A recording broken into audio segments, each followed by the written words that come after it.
He made my life hell and got my wife pregnant.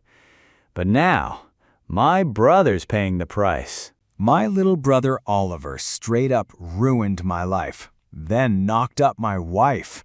And now, after our folks cut him off and handed me their entire $2 million inheritance, he's suddenly looking for my help? Yeah, right. Let me rewind. Oliver always had it out for me. And before you go thinking it was some jealousy thing, nah, he had no reason to be jealous. He was the golden boy. Our mom spoiled him rotten.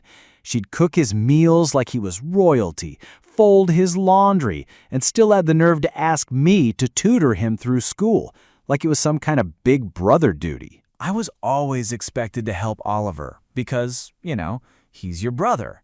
But God forbid anyone ever lifted a finger for me. I didn't make a fuss. I was used to being independent. Maybe that's on me for never saying no, for always showing up for him, even when he never once showed up for me. He'd only talk to me when he wanted something. I was the quiet, nerdy type, liked books, minded my business. Oliver, loud, obnoxious, just like our dad. And me, I was blunt. I didn't sugarcoat things. And I think that rubbed our mom the wrong way. She started seeing me as the difficult one, while Oliver got to be the family's golden boy. It didn't bother me much until he turned into a full-blown bully. He mocked my glasses, my height, broke into my room and read my journal, then snitched on me to our mom about what I wrote.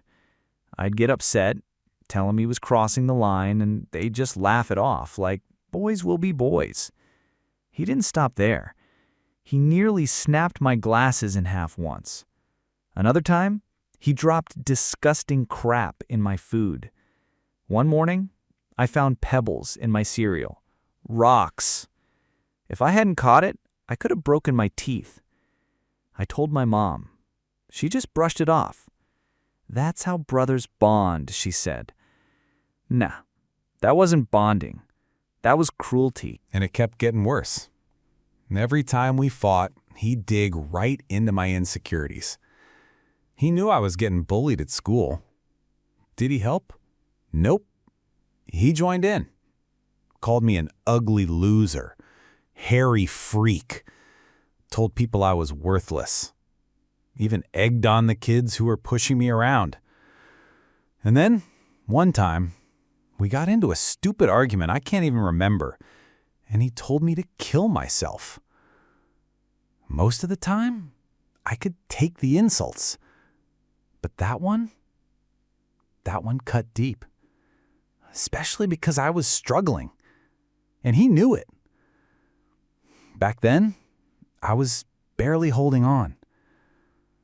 I'm in a better place now. But at the time, hearing my own brother tell me to kill myself crushed me. And the worst part, no one seemed to care. Matthew was always working, and Mom, she acted like I was the problem. She even yelled at me once, saying I brought it on myself for annoying Oliver. Things only got worse in high school. One day, Oliver straight up tried to light my hair on fire. Not metaphorically, with a lighter. And Mom? She brushed it off like it was some kind of joke. Said he was just messing around. Like that's something normal kids do. Thankfully, that was the turning point for Matthew. For once, he saw how messed up things had gotten. He threatened to call the cops on Oliver. And you should have seen his face. He looked like someone had dumped ice water on his head. He was actually stunned. I was probably the first time anyone had ever told him no. Later, Matthew came to my room. I thought he was going to chew me out or defend Oliver again. But instead, he opened up. Said he had always hoped Oliver would grow out of his crap, but now he was realizing he'd become a full-blown bully. Coming from him, that hit hard. I almost broke down right there. I told him everything, what Oliver had done, how bad school was, how I felt invisible. He was genuinely shocked. The next day, he called the school principal and made sure the bullies were warned. That night, he enrolled me in MMA, said it was time I learned how to stand my ground. Matthew signed me up at this gritty little MMA gym down the street, told me it was time to toughen up, stop letting people walk all over me. Yeah, I was a nerd. Glasses, bookworm, the whole deal. Me learning to fight? It probably looked like a joke. But I took it seriously, balanced my classes, my workouts, and showed up every single day. And slowly, things started to change. My body, my confidence, all of it. Then one day, Oliver pulled his usual crap. He stole the pocket money I'd been saving from doing chores. He slipped into my room and swiped it while I wasn't looking. I caught him just as he was hopping on his bike with his little crew. I ran up and told him to hand it over. He smirked and told me to go cry to Daddy. I don't know what snapped inside me, but I socked him. Right in the face. Hard. He dropped, completely stunned. I reached into his pocket, grabbed my cash, and shoved him back down for good measure. He started bawling like a little kid. Honestly, it was hilarious. Of course, Mom came running out, all panicked, asking what happened. The second she found out I hit him, she lit into me. Said I was supposed to be a good example for Oliver. Like he wasn't enjoying every second of her scolding me. She even ran to Matthew, whining that I needed to be kept in check. Matthew pulled both of us aside and asked what went down. I laid it all out, how Oliver had stolen the money I'd saved. Oliver, in true manipulative fashion, tried to spin it, claimed he needed it for a date, said I should have just helped him out since we were brothers. Matthew wasn't having it. Told Oliver he was lucky all he got was a punch, because anyone else would have called the cops on his thieving ass. Then he gave him a reality check. No one has the right to take what doesn't belong to them. Oliver didn't take it well. Threw a fit, probably hoping Mom would rescue him again, but Matthew didn't budge. Not this time. When Oliver figured out he wasn't getting away with it, that no one was coming to rescue him, he lost it. Screamed that he hated me, then slammed his door and locked himself inside like some dramatic teenager. From that point on, he started backing off. I think it finally clicked for him. He couldn't push me around anymore, and even Matthew wasn't going to cover for him. For the first time in forever, it felt like we were on the same level. Sure, he wasn't throwing punches anymore, but he pivoted to verbal digs when no one was watching. As the years passed, his attitude only got worse. He got meaner, moodier, snapping over nothing.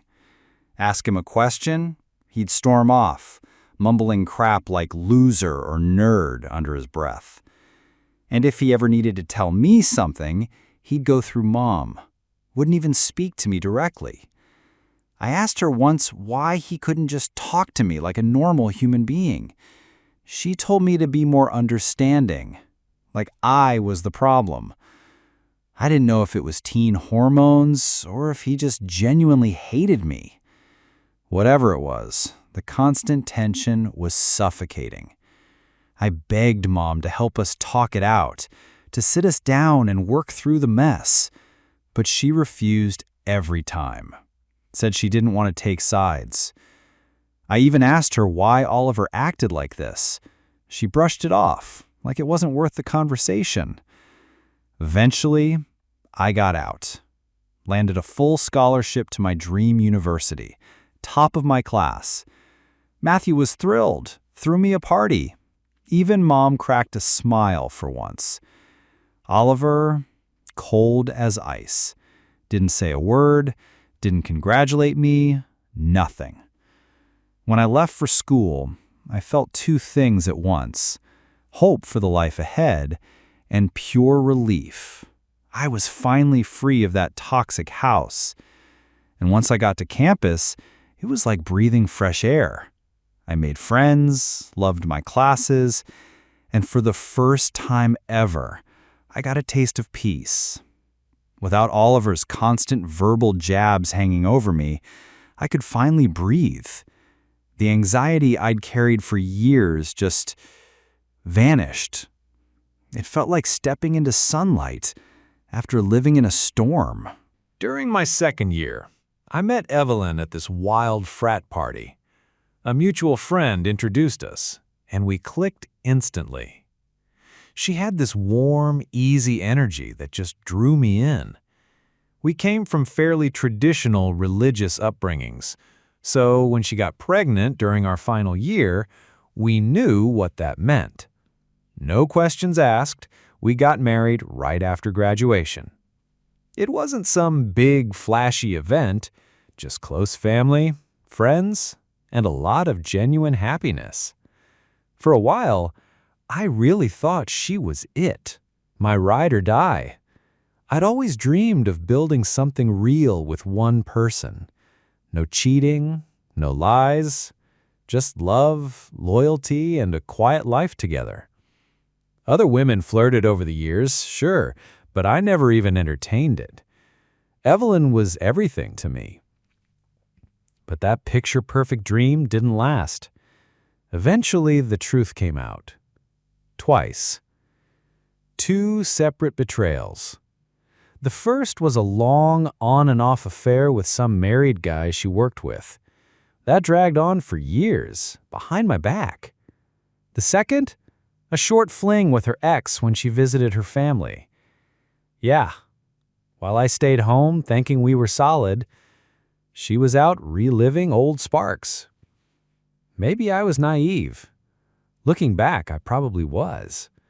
But every time we hit a breaking point, I chose to stay. I didn't want our kid growing up in a broken home. I told myself we could fight through it, rebuild what we lost. That first affair, I chalked it up to youth and dumb mistakes, told myself it wasn't who she really was. For a while, things did get better. Or maybe I just wanted them to. I tried to let go of the paranoia, the distrust, even though it lingered. If I was going to forgive her, I had to actually try. And for 4 years, I did. She seemed different. We were happy. We had plans, dreams, talked about our future like nothing could touch us. Then, 3 months ago, everything blew up. Again. My entire reality collapsed. Again. Evelyn sat me down and, with zero emotion, dropped a bomb. She'd been having a long-term affair. And to top it off, our son, James, might not even be mine. Those words hit like a gut punch. I couldn't breathe. Shock, betrayal, disbelief, every emotion slammed into me at once. I just sat there, stunned, trying to process the wreckage of what she had just said. I somehow managed to ask why she kept something so massive from me, why she could do something that destructive to our family. But she barely flinched. No tears, no regret, just vague, hollow answers. Like none of it really mattered to her. And that made it even worse. I pressed harder. I deserved to know who the hell the real father was. I'd been raising James since the day he was born. After dragging it out, she finally admitted it. It was Oliver. My chest tightened. "What do you mean, Oliver?" I asked. Evelyn explained how they got close when I first brought her home for the holidays. She stayed with us from Thanksgiving through New Year's, and while Oliver usually ignored me, he was surprisingly friendly with her, polite, charming. I was relieved at the time, thought it meant she felt welcomed.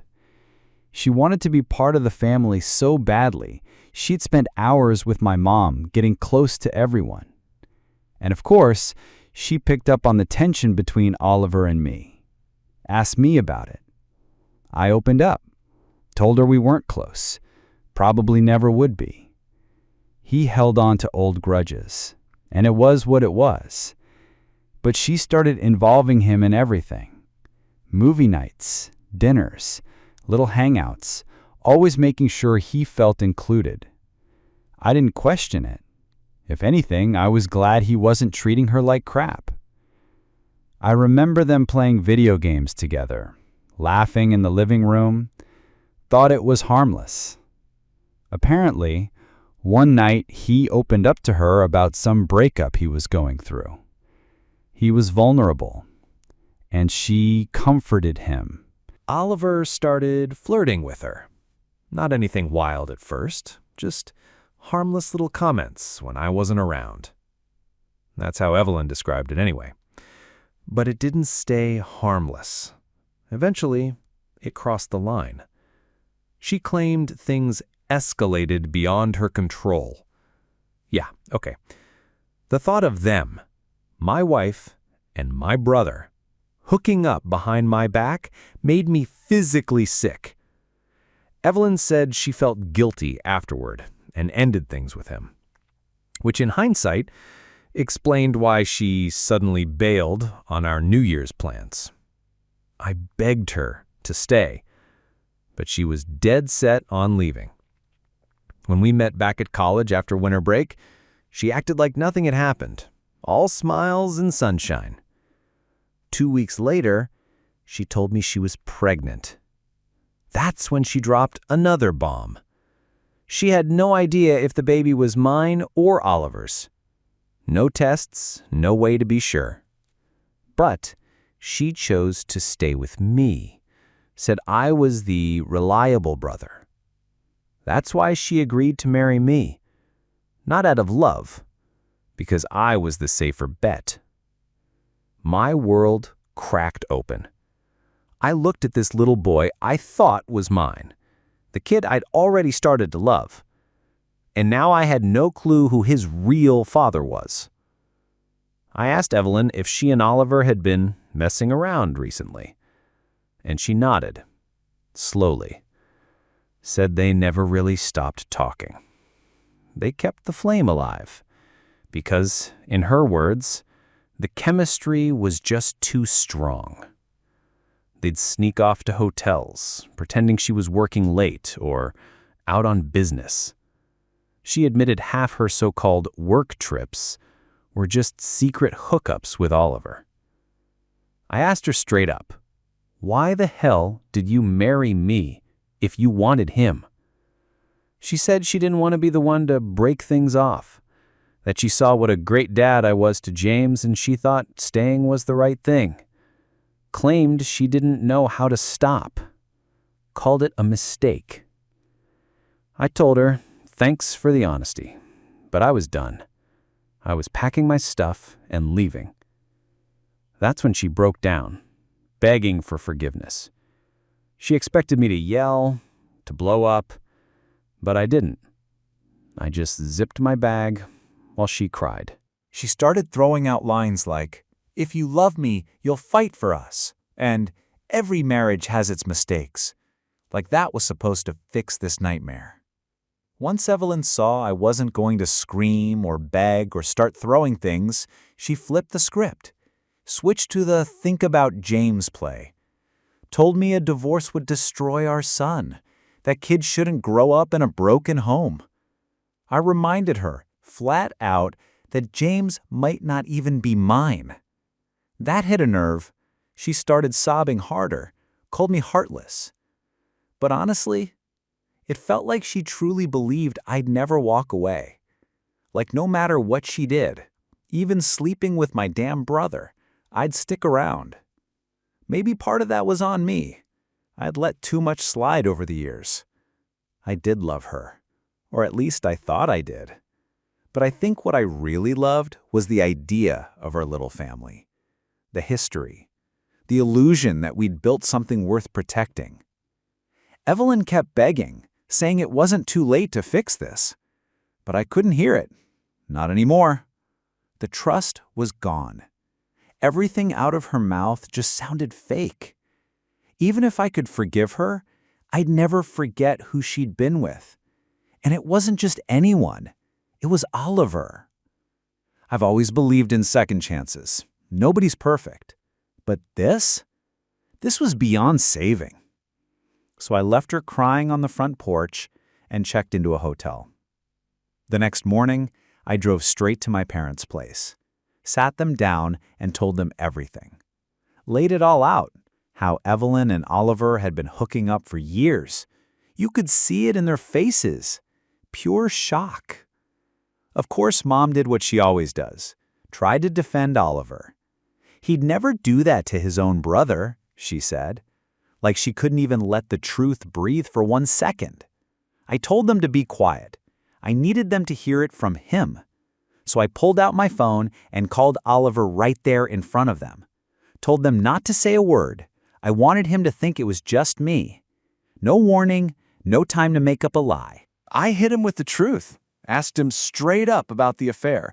First thing out of his mouth, total denial. Acted outraged, like I was accusing him of something impossible. But when I told him Evelyn had already spilled everything, his tone flipped. Suddenly, he was throwing her under the bus, calling her names, saying she was the one to blame, said it wasn't his fault if women found him irresistible, even had the audacity to say he was the better-looking brother. I told him point blank, I was going to tell everyone. I'd expose him for what he was. He just laughed, said nobody would believe me anyway, that he was still the golden boy, the favorite. I laughed right back, told him thanks for confirming everything, because I knew our parents had heard every word. And just like that, his cockiness disappeared. He went dead silent, then started sputtering, scrambling to backtrack, trying to spin some pathetic excuse to save face. Mom was still frozen in shock, but she finally snapped and demanded an explanation. And Oliver? He gave the weakest, most pathetic defense I'd ever heard, tried to paint himself as the victim, blamed Evelyn for everything, like he'd been dragged into it against his will. But it didn't land. Not this time. I looked at my mom, this woman who had coddled and protected him his whole life, and I saw something new in her eyes. Disappointment. Anger. The kid she'd once defended, no matter what, had finally gone too far. And at that moment, I felt it. That long overdue sense of justice. Oliver had spent years tearing me down. Now, he was the one exposed, stripped bare in front of everyone. Then Matthew, who rarely showed emotion, reached out his hand. "Give me the phone," he said. He took a breath, then spoke, voice heavy with disappointment. "Oliver," he began, "what you've done isn't just a betrayal of your brother. It's a betrayal of this entire family. You slept with your brother's wife, and you kept doing it, even after they got married." He paused, letting it sink in. "Your actions have consequences, serious ones. You've shattered the trust we had in you, and there's no going back. I raised both of you to value loyalty, decency, and respect for family," Matthew said, his voice low and firm. "What you've done today, Oliver, spits in the face of everything I tried to teach you." He let that hang in the air, let it sting. Oliver was dead silent. "You showed zero regard for your brother's marriage, for his feelings. You didn't just betray him, you tore this entire family apart. Your mother and I, maybe we're partly to blame for what you've turned into, but that ends now." Then came the hammer. "As of today, you're cut off.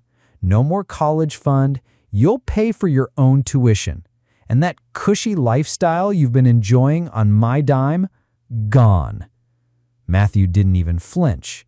You think it makes you more of a man to sleep with married women? Let's see how much of a man you are without my money backing you up." Through all this, I kept my cool. Sure, I wanted to lose it on Oliver, scream, curse, break something, but I didn't have to.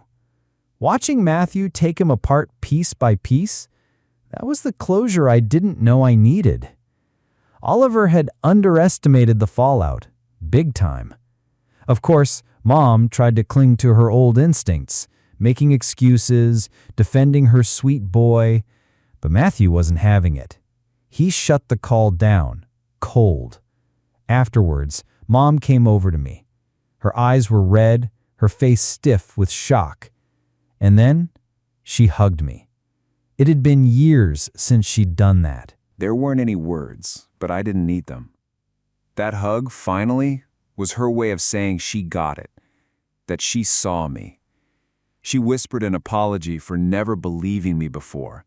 And man, my 14-year-old self, the one who used to cry in silence while Oliver wrecked my life, he needed that moment. Not long after, Matthew helped me find a damn good divorce lawyer.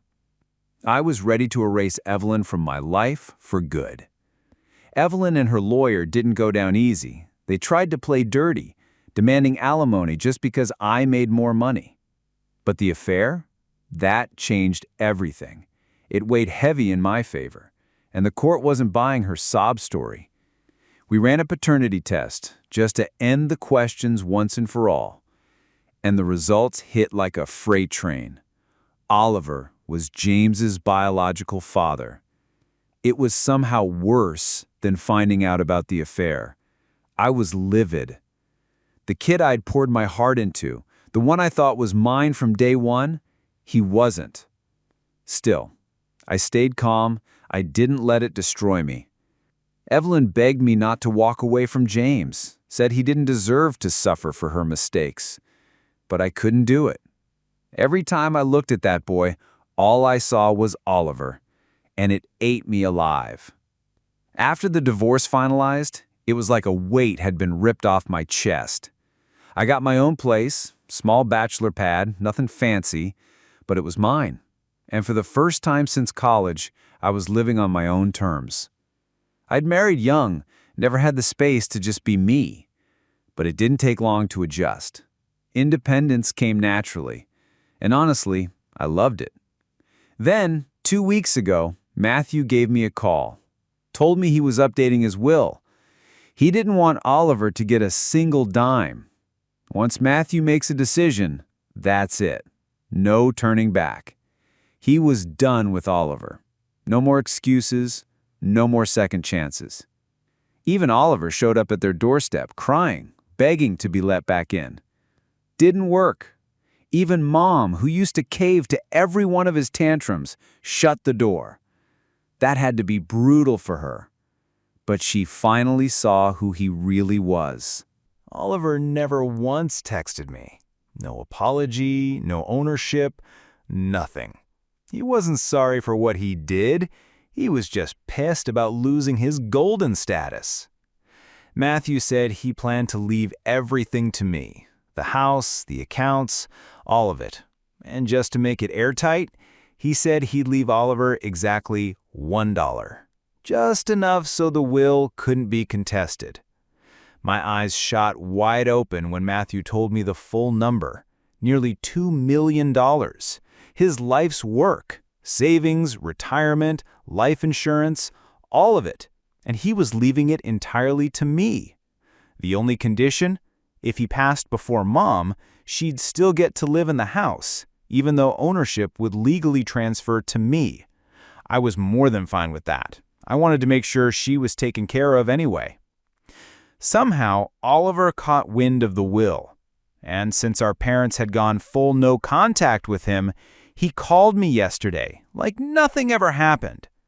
He said he was struggling to pay for college, that Evelyn had been hitting him up for child support now that she knew the truth about James, claimed he had no cash, couldn't land a job, and was drowning. Then he tried the guilt trip, said he wanted to start fresh, asked if I could talk to our parents, help him get back in the family's good graces, said he really needed my help. I laughed, told him point blank I was done with him. He made his bed the moment he decided to screw my wife and get her pregnant. He tried to flip it, said I was being unfair, said Evelyn was just as much to blame.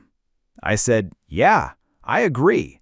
That's why I divorced her. She's your problem now. Told him he had no business calling me about her or that kid. This is what happens when you burn every bridge in your life. He started raising his voice, tried to play victim. I shut it down. Told him he wasn't the golden child anymore. He was the disgrace, the guy who slept with his own brother's wife. I called it for what it was. And that's when he broke. He started crying. Told me even our grandparents and extended family had cut him off. Everyone had turned their backs on him.